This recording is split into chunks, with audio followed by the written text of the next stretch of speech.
que cuando yo ahora, a lo mejor voy a hacer aquí un requiebro intelectual, no lo quiero hacer, no son cosas que me gustan, pero ellos utilizaban el término de la casta, pero bueno, esto lo decía Monet, esto sí que es Madein Monedero, ¿no? Que es el profesor de políticas. Entonces él utilizó el término la casta porque sabía perfectamente que este término, pues dentro de lo que era la gente de la calle, pues identificaba perfectamente a la clase política, para entendernos, pero él lo utilizaba desde el punto de vista que había escrito, porque esto no se lo han inventado ellos, el tema de la casta. Esto ya tiene más años que el cagané del Belén, que es lo que ponemos en Cataluña, ¿no? Yo creo que todo el mundo sabe lo que es el cagané. A ver, esto, quien primero escribe sobre la casta política es un señor italiano liberal, no marxista, del profesor de la Universidad de Roma, creo, si no me equivoco, en el siglo XIX, finales del siglo XIX, que es un libro que se llama La casta política, que es Gaetano Mosca. Entonces, este señor hace un análisis y dice que la clase política se convierte en una casta que está por encima de la gente y que, por lo tanto, como tiene unos privilegios que no tiene la gente, se convierten en una casta y pues hacen leyes o tal, o se pasan el día hablando de cosas que a la gente le interesan poco. A ver, para resumir, ¿no? Porque lo dice de otra manera. Bueno, y ellos utilizan esto. Perfecto. Pero el problema no es ese, que utilicen a Gaetano Mosca, que lo puedes utilizar, pues este señor era un liberal que tampoco pretendía hacer la revolución ni cambiar nada. Era una crítica a la clase política en general, a toda la clase política, ya que fueran de derechas, de centro o de izquierda. En aquella época, pues en el Parlamento italiano de izquierdas no había nadie. Eran más liberales progresistas o más liberales conservadores, luego de derechas. Porque el Partido Socialista en Italia no entrará en el Parlamento casi hasta poco antes de la Primera Guerra Mundial, ¿no?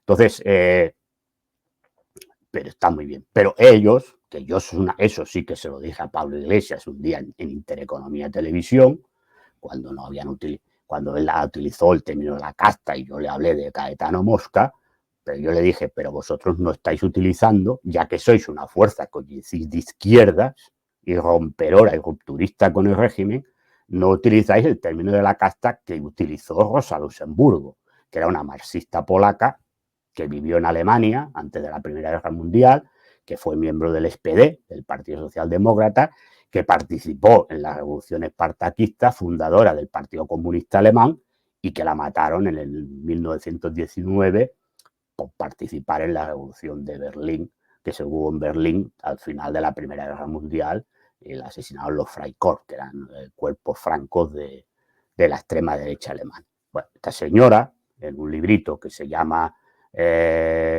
Huelga, Sindicatos y Partido de Masas, habla de la casta, pero no de la casta política en general, porque ella ya daba por entendido y por supuesto que la gente de derecha va a su bola. Ella hablaba del grupo parlamentario socialdemócrata o socialista. Y ella ya criticaba y advertía que los grupos parlamentarios se convierten en una clase en sí y para sí. Es decir, que se diferencian de la clase social a la que ellos dicen defender. Porque cuando tú de golpe te metes en un parlamento y te cae la machuca buena, poco trabajo, ahí sentado y no sé qué, y de golpe puedes ir a los sitios, en muchos sitios que te lo tienes todo pagado. Entonces ella decía, con estas palabras, yo lo digo para que se me entienda, decía que ellos entonces ahí ya no defendían los intereses de la clase trabajadora, defendían sus intereses, porque lo que les interesaba era seguir estando ahí. Y entonces, como lo que les interesaba era seguir estando ahí, no pretendían la destrucción del régimen, sino el mantenimiento del régimen. Y entonces se convertían en una casta y en una clase política diferente, clase social distinta a la clase social que decían representar. Y entonces ella decía que para eso los diputados no tendrían que tener cargo público dentro del partido y además estar sujetos por estatutos a que el partido los pudiera echar no solamente del partido, sino del acta de diputado. Es decir, entonces yo eso se lo dije a Pablo Iglesias, no me hizo una de aquello de, bueno, esto era en otros tiempos. Bueno, claro, fíjate, eran otros tiempos. Es decir, Gaetano Mosca escribe el libro en 1890 y no sé cuánto, y este libro de Rosa Luxemburgo es de 1908, 1909. Entonces, claro, resulta que lo de Rosa Luxemburgo era antiquísimo y eran otros tiempos, y lo de Gaetano Mosca era muy moderno. Entonces, claro, ahí está el problema. El problema es que ellos utilizaron el término casta en lo que les convenía, porque ellos la crítica la hacían a la clase política general, pero no se metían ahí en es decir, bueno, cuidado, porque yo ya que vengo aquí a representar al pueblo o a la clase trabajadora, hombre, yo me tengo que aplicar el tema de la casta política en el sentido de la clase trabajadora, que es lo que Rosa Luxemburgo denuncia. Pero ellos eso no les interesó. En ningún momento hablaron de eso. Y por lo tanto ellos lo que hicieron cuando entraron en los sitios fue convertirse en una casta política. En una casta política que ya no representaba los intereses de la clase trabajadora o del pueblo o de los de abajo, porque ellos hablaban de los de abajo, que decían representar. Se convirtieron en una clase en sí, para ellos.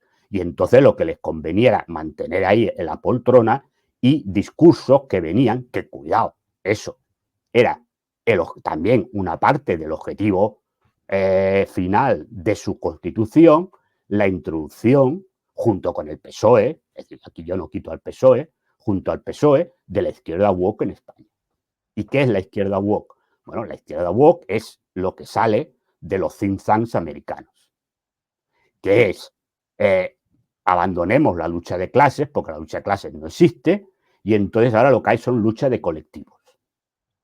Y entonces lo que hay que hacer es, vamos a luchar por el colectivo feminista, vamos a luchar por los derechos del colectivo LGTBI, vamos a luchar por los intereses del colectivo trans, vamos a luchar por los intereses del colectivo de los inmigrantes pakistaníes.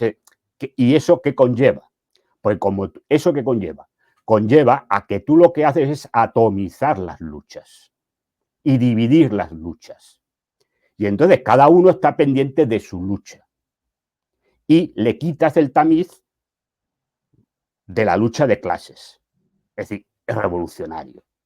Y entonces lo importante y lo progresista es luchar por los derechos de estos colectivos. Que cuidado, yo no estoy diciendo que no se tengan que luchar. Pero los derechos de estos colectivos están incluidos dentro de la lucha de clases. Porque el problema de estos colectivos, independientemente de que es verdad que por razones culturales algunos de ellos sufren discriminación, pero fundamentalmente quien sufre la discriminación es el pobre. Porque a un gay rico no le dicen nada. A un negro rico no le dicen nada. A una mujer rica no la explotan. Entonces, el problema está que la liberación de esos colectivos está en la liberación de la clase social. Independientemente de qué orientación sexual tengan, de qué sexo tengan, o qué género sean, o qué raza sean, o qué religión sean. Porque la lucha está en la clase social, no en el colectivo. Pero la izquierda woke lo que hace es dividir a la clase social, eliminar la lucha de clases y poner que lo progresista y lo maravilloso y las luchas tienen que ser la lucha única y exclusivamente de los colectivos. Con eso que se garantiza la perpetuidad del sistema capitalista democrático burgués. Ya está, esta es la realidad. Y eso entró el PSOE y entró Podemos. Y no es casualidad que Podemos, cuando se estaba formando o formalizando, el señor Pablo Iglesias tendrá que explicar qué hacía varias veces en la planta cuarta de la Embajada de Estados Unidos en Madrid. Porque no lo ha explicado. Nunca lo ha explicado. ¿Qué hacía ahí? Y que han hecho algunos de los que han ido de los suyos a Estados Unidos a think tanks de universidades americanas que todo el mundo sabe que son donde se gestiona toda esta izquierda woke o todas estas teorías woke, que en Sudamérica tiene también su contraparte con esto, a lo que se une el tema del indigenismo, que es decir, no, usted no está explotado porque sea un trabajador de la construcción, está explotado porque es un indígena. Y además, la culpa es de los españoles que vinieron y colonizaron aquello y se llevaron todo el dinero, por eso usted es pobre. O la culpa de los ingleses que también vinieron y se lo llevaron todo. Sí, esto es lo que sale ahí. Y entonces, esto es lo que ellos han metido aquí. Que también para eso, con lo que te he dicho antes, junto a esto. Y por eso defienden también que Biden es maravilloso. Claro, Biden que está bombardeando medio mundo, pues es maravilloso, ¿no? Que decía Sor Citroën o Yolanda Díaz, ¿no? Maravilloso de Biden. Bueno, estas son las realidades de lo que ha sido Podemos. Y lo que ahora es Sumar, que por cierto, es un engendro peor aún que Podemos. Pero bueno, es igual. Los puedes poner en el mismo sitio. Pero ahí están. Es decir, no esperen nada de esta gente. Ahí estarán. Es decir, entonces todos son cosas de maquillaje. Bueno, a ver, yo no digo, ahora se va a subir el salario mínimo.